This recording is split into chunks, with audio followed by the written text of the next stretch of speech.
அனைவருக்கும் வணக்கம். நவகிரகங்களில் புதன் தசை அனைவருக்கும் நன்மை செய்யுமா? இந்த கேள்வி நம்மில் பலருக்கும் உண்டு. புதன் தசை நல்லது செய்யுமா செய்யாதா என்பதை அறிவதற்கு முன்னால் புதனின் இயல்புகளை நாம் அறிதல் அவசியம். ஜோதிடத்தை பொறுத்தவரை புதனை வித்யாகாரன் என்று அழைப்பர். கல்வி வித்தைக்கு உரியவர் புதன். ஒரு மனிதனின் நரம்பு மண்டலங்களை இயக்குவது புதன். கற்றலில் ஆர்வம் இருப்பதற்கு புதனே காரணம். புதன் ஆதிக்கத்தில் இருப்பவர்கள், புதன் நன்றாக அமைய பெற்றவர்கள் சுயமாக முன்னேறுவார்கள். யாருடைய உதவியையும் எதிர்பார்க்க மாட்டார்கள். புதனின் ஆதிக்கத்தில் இருப்பவர்கள் கூச்ச சுபாவம் உடையவர்களாக இருப்பார்கள். சபையில் பேசும் பொழுது கூட முதலில் பேச தயங்குவார்கள்.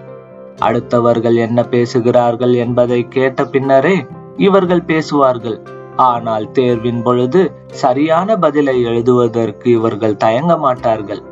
புதன் நன்றாக இருந்தால் சொந்தத்தில் மாமன் மகள், அத்தை மகள் திருமணம் நடக்கும். விடாமுயற்சி உடையவர்களும் புதனின் ஆதிக்கத்திற்கு உட்பட்டவர்களே. வணிகத்திற்கு உரியவரும் புதன்தான். பங்கு வர்த்தகத்தில் வெற்றி பெறுபவர்கள் ஜாதகத்தில் புதன் வலுவாக இருக்கும். அதுவே புதன் வலுவிழந்தால் அந்த ஜாதகர்கள் பங்கு சந்தையில் எவ்வளவு முதலீடு செய்தாலும் லாபம் பார்ப்பது கடினம். தூதுகோல் என்று புதன் அழைக்கப்படுகிறது.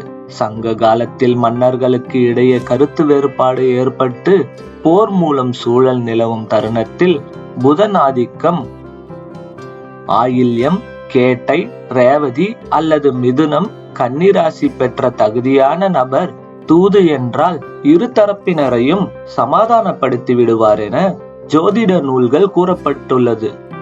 புதனின் ஆதிக்கம் பெற்றவர்களிடம் எதிரிகள் கூட பகைத்து கொள்ள மாட்டார்கள்.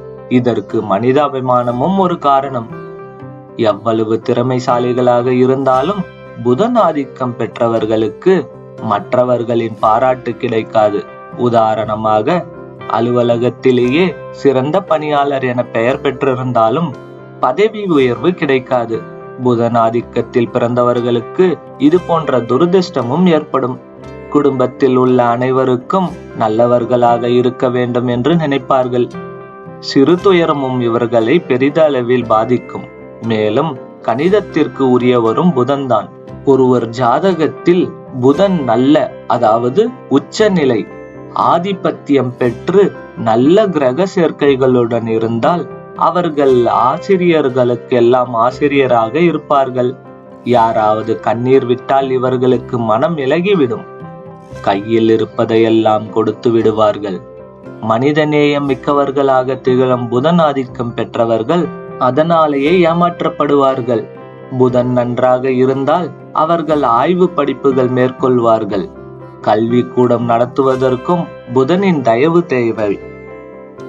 வில் வித்தைக்கு மட்டுமின்றி அனைத்து உள்ளரங்க விளையாட்டுகளுக்கும் உரியவர் புதன்தான். திட்டம் தீட்டுவதில் வல்லவர்கள் என்பதால் சதுரங்க விளையாட்டில் நல்ல திறமை பெற்று இருப்பார்கள். புதன் தசை மொத்தம் 17 ஆண்டுகள் நடக்கும். சிறு வயதில் புதன் தசை வந்தால் சிறப்பான கல்வி கிடைக்கும். நடுவயதில் புதன் தசை வந்தால் வியாபாரத்தில் செல்வம் கொழிப்பார்கள். முதிய வயதில் புதன் தசை நடந்தால் புத்தகங்கள் எழுதி குவிப்பார்கள். பொதுவாக ஆயில்யம், கேட்டை, ரேவதி ஆகிய நட்சத்திரக்காரர்களுக்கு புதன் தசை முதலில் வரும். சிறு வயதில் யாருக்கு புதன் தசை வந்தாலும் சரி, அவர்கள் நன்றாக படிப்பார்கள். கல்வியில் மட்டுமல்ல, புதன் அவர்களுக்கு ஜாதகத்தில் நன்கு வலிமை அடைந்து இருக்கும் பட்சத்தில் பந்தயங்களில் கூட வெல்வார்கள். இப்படி இருக்க லக்னமும் புதனும் எப்படி வேலை செய்கிறார்கள்? மிதுனம், கன்னி ஆகிய லக்னத்தில் பிறந்தவர்களுக்கு புதன் தசை அல்லது புதன் புத்தி எந்த வயதில் வந்தாலும் சரி, பெரிய நன்மைகளை செய்துவிட்டு தான் போகும். மேஷம், விருச்சகம் ஆகிய லக்னத்தில் பிறந்தவர்களுக்கு புதன் தசை அந்த அளவிற்கு நன்மை செய்யாது.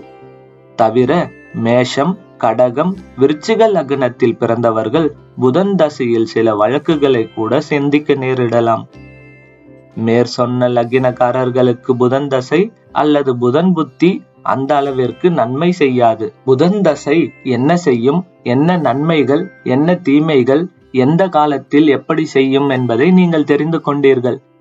இந்த பதிவை உங்கள் நண்பர்களுக்கும் உறவினர்களுக்கும் அனுப்பி வைத்து அவர்களுக்கும் தெரியப்படுத்துங்கள். ஆயில்யம், கேட்டை, ரேவதி ஆகிய நட்சத்திரக்காரர்களுக்கு இந்த பதிவு போய் சேர்ந்தால் இதன்படி அவர்கள் நடந்து கொள்வார்கள். அவர்களும் இதை பார்த்து புரிந்து கொண்டால் அவர்கள் வாழ்விலும் நன்மை நடக்கும். அந்த நன்மையில் நமக்கு பலன்கள் கிடைக்கும். எனவே இந்த வீடியோவை ஷேர் செய்யுங்கள். இதுவரை நமது சேனலை சப்ஸ்கிரைப் செய்யவில்லை என்றால் சப்ஸ்கிரைப் செய்துவிட்டு அருகே இருக்கும் பெல் பட்டனை பிரஸ் செய்து ஆல் என்ற ஆப்ஷனை செலக்ட் செய்து கொள்ளுங்கள். இது போன்ற தகவல்கள் உள்ள நோட்டிபிகேஷன்கள் உங்களை வந்து சேரும். நன்றி, வணக்கம்.